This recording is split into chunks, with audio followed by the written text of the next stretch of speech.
On the Cowboys front, the tag projection for Osa Odighizuwa per Jeremy Fowler is $25.1 million. And the Cowboys are, at least from everything we understand and we've heard, are planning on tagging Osa if they can't work out a long-term deal. I got to tell you, man, I hate that decision. The tag? I hate it for a variety of reasons. First of all, we're talking about, hey, you're giving too much money to these players at these positions and blah, blah, blah. I get it, man. I think Osa is a quality football player, but you're about to give him a $25 million salary. He's never even been selected to a fake Pro Bowl.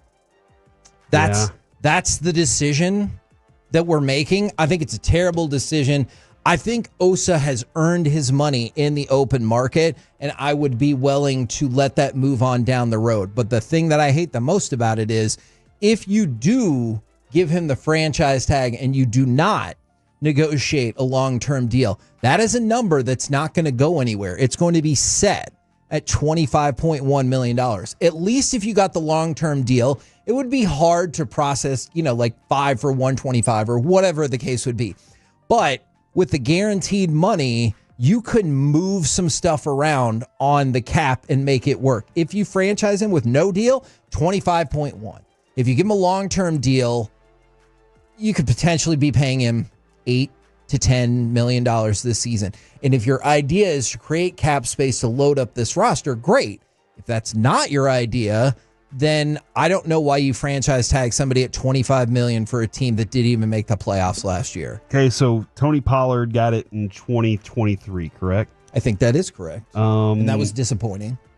Dalton Schultz was the year before. That was disappointing. Dak got it 2 years, 21 and 20. Yeah. But then did they make a deal they off did, that? And so that's one thing that they do have. The Cowboys do have a pretty consistent track record of, whether it's him, Tank, Dez. Tank had 18-19. Making a deal work. Anthony Spencer, they did that with him in 2012-13. So they do have a history of making a long-term deal. They have been using it though. There have been times where they're like, we're not going to use it. True. They do feel that this is a player worthy of it.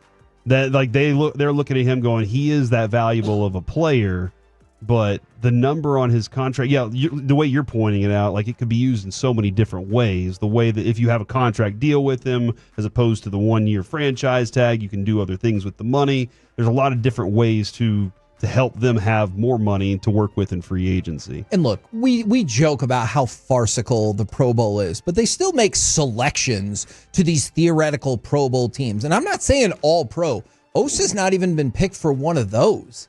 And you're about to give him $25 million a year. That's just too much. And if the answer is the market dictates it, I get that. But didn't you just spend most of this offseason talking about maybe we need to reevaluate our strategy for how we pay players? And if we go top end in the market on all of this, and you're going to add another player into that mix. And so then you're going to have Osa, Micah, CeeDee, and Dak, who are all not necessarily at the very top, but near the top of their respective positions. I think that's a mistake. I do wonder, though, as Matt Eberflus, comes into this thing and starts looking at what he needs to build, is he it's essential that I have this kind of piece? That's possible. If I want my defense to be good, I need to be able to pressure from the middle. Okay.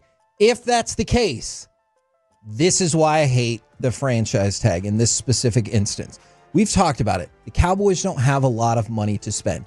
Don't get it twisted. Even with that massive jump in the salary cap and all the switches that the Cowboys could flip on contracts, they do not have a lot of money as it stands right now. And so what you're about to do is chunk out 25, or if you can't get the long-term deal done, you would chunk out $25.1 million, and you can't change that.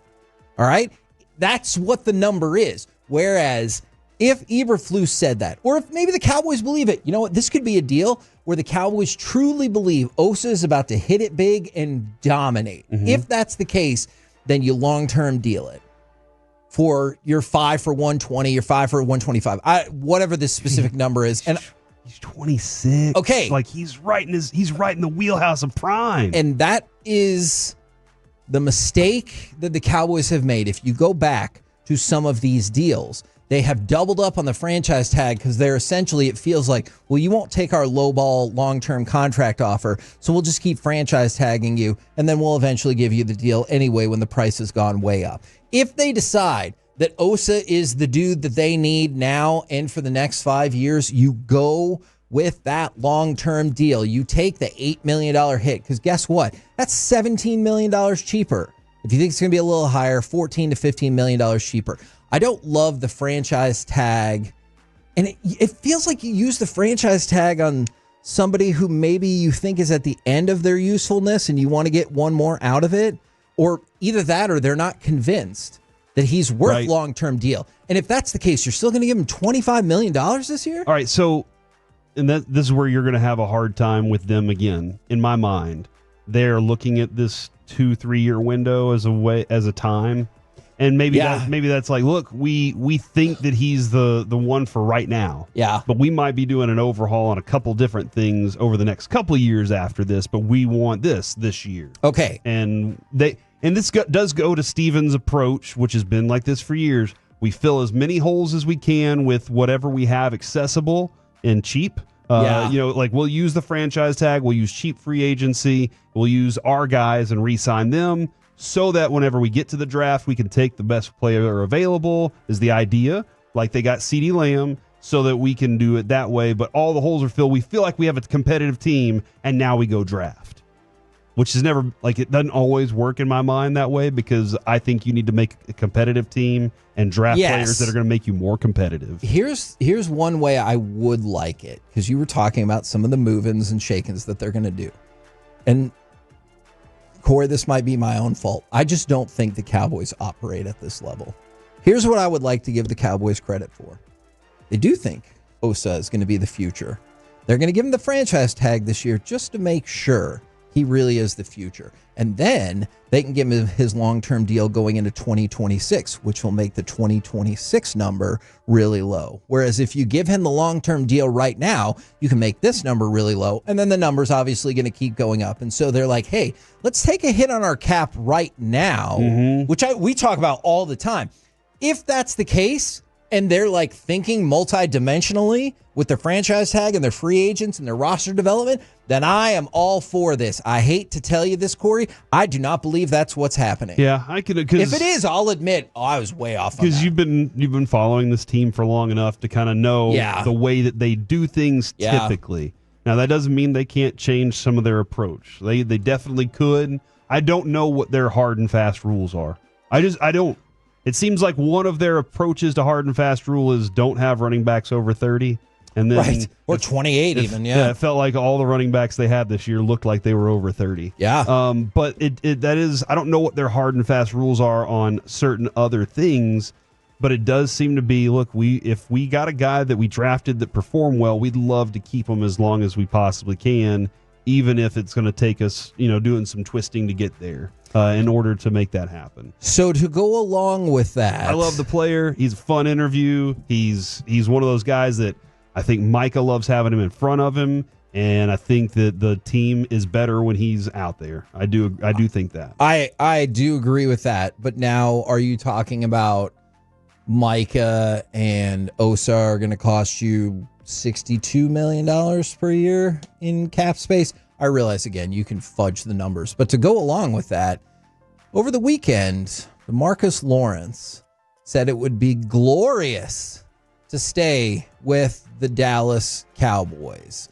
He said, the ball's in their court. I'm not only going to play in Dallas. I'm going to have options, but I'd like to stay here. It would be a glorious thing. My family's here. I love it here. The fans love me here.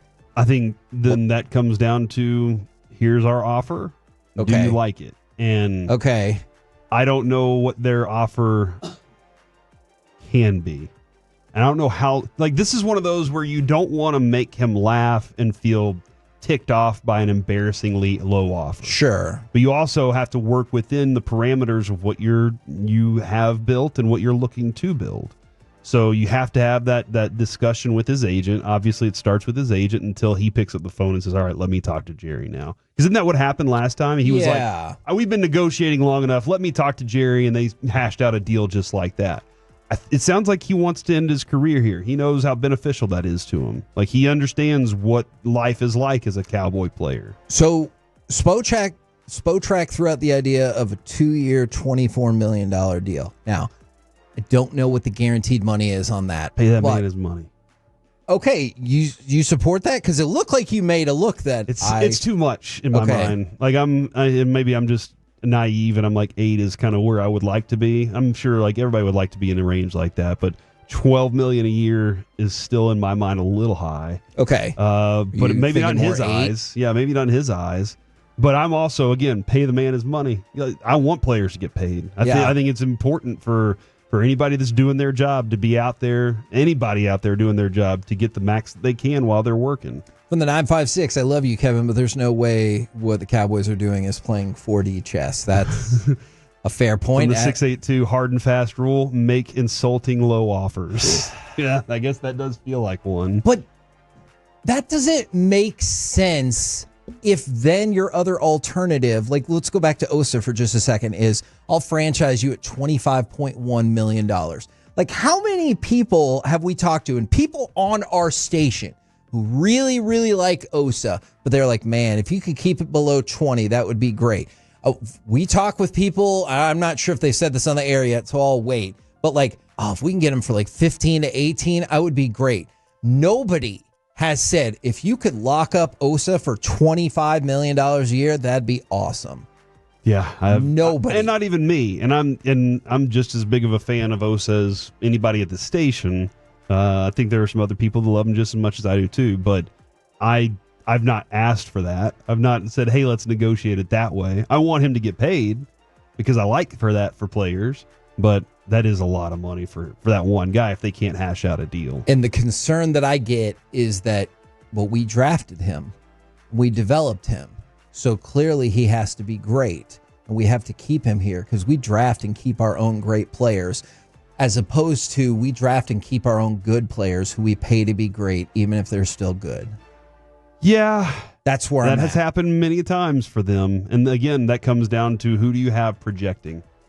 Who's the guy in charge of the projections for these guys, and whether or not that guy is valuable at that price? That is a very good question. We all think like we're gonna go shopping for players with coupons, right? Like that is everybody wants to get coupon players, and then you get to it and you're like, the agent's like, no, I'm not a coupon guy. You're gonna pay me this amount of money, or we're going somewhere else. And you can go, okay, then I'm gonna go get a coupon player somewhere. And you're like, crap. He wasn't as good, or maybe you find out he was better, or you have a draft pick that's even has a better and brighter future.